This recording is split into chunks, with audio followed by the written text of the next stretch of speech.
नमस्कार, आप देख रहे हैं सिटी पोस्ट लाइव और मैं हूं आपके साथ आर्या चतुर्वेदी। लोकसभा चुनाव चरम पर है। इस बार काफी सेलिब्रिटी पॉलिटिक्स ज्वाइन कर लिए। तो वही दूसरी तरफ योगी आदित्यनाथ के गढ़ गोरखपुर में लोकसभा चुनाव की लड़ाई दिलचस्प हो गई है। बता दें कि कांग्रेस ने भी यहां पर ब्राह्मण दांव चल दिया है। इसलिए बीजेपी की चुनौती और भोजपुरी अभिनेता रवि किशन की बेचैनी दोनों बढ़ गई हैं। अब बीजेपी की निगाहें किसी तरह निषाद वोटरों को लुभाने पर है। बीजेपी नेता उम्मीद कर रहे थे कि उपचुनाव की तरह इस बार भी कांग्रेस शायद मुस्लिम प्रत्याशी उतारेगी, लेकिन उसने मधुसूदन तिवारी के रूप में ब्राह्मण कार्ड खेलकर महागठबंधन की राह पहले से थोड़ी आसान कर दी है। बता दें कि ब्राह्मण ठाकुर की जंग वाली सीट पर यह लड़ाई जूता कांड के बाद अब और मजबूत हो गई है। ऊपर से एक ठाकुर प्रत्याशी के रूप में हिंदू युवा वाहिनी के बागी प्रदेश अध्यक्ष सुनील सिंह प्रवीण तोंगड़िया की पार्टी हिंदुस्तान निर्माण दल के प्रत्याशी हैं। आपको बताना लाजमी है कि सवर्ण वोटरों का विभाजन कांग्रेस प्रत्याशी भी करेगा। तो वहीं गोरखपुर में हुए पिछले 4 लोकसभा चुनाव का परिणाम देखें तो कांग्रेस कुछ खास नहीं कर पाई है, लेकिन कांग्रेस यहां 18 से लेकर 45,000 तक वोट तक ही लेती रही है। लेकिन गोरखपुर की सियासत के जानकार बता रहे हैं कि इस बार के समीकरण में इतना वोट भी बड़ा उलटफेर कर सकता है। आपको बता दें कि योगी के सीएम बनने के बाद हुए 2018 के उपचुनाव में कांग्रेस प्रत्याशी रही डॉक्टर सुरहिता करीम अपनी जमानत नहीं बचा पाई थी। उन्हें सिर्फ 18,858 वोट मिले थे।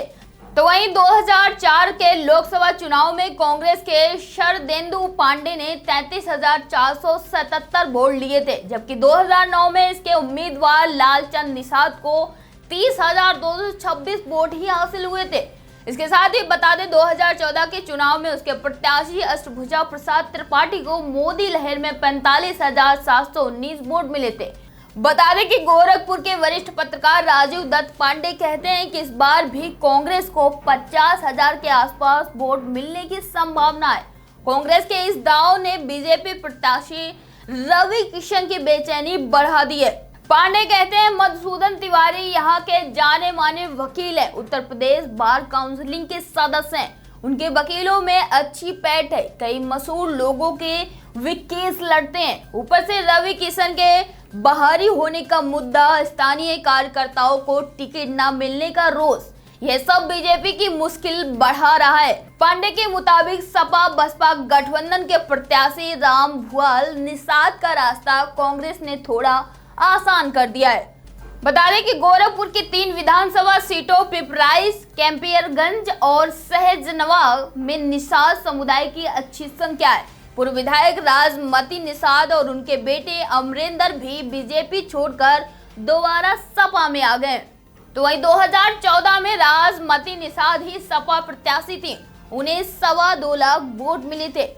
गोरखपुर में करीब 20 लाख मतदाता हैं, जिनमें से सबसे अधिक लगभग 4 लाख निषाद बताए जाते हैं। इसलिए इस उलटफेर में गोरखपुर के सियासी समीकरण तेजी से बदल रहे हैं। हालांकि वरिष्ठ पत्रकार टीपी शाही का मानना है कि गोरखपुर में बीजेपी कहीं से कमजोर नहीं है। एक तरफ मोदी लहर है तो दूसरी ओर योगी का प्रभाव। सीएम के रूप में उन्होंने शहर को जो दिया है शायद ही कोई दे पाए। फिलहाल अब तक के लिए इतना ही। लगातार देश दुनिया की छोटी बड़ी खबरों से रूबरू होने के लिए डाउनलोड करें city post live mobile app.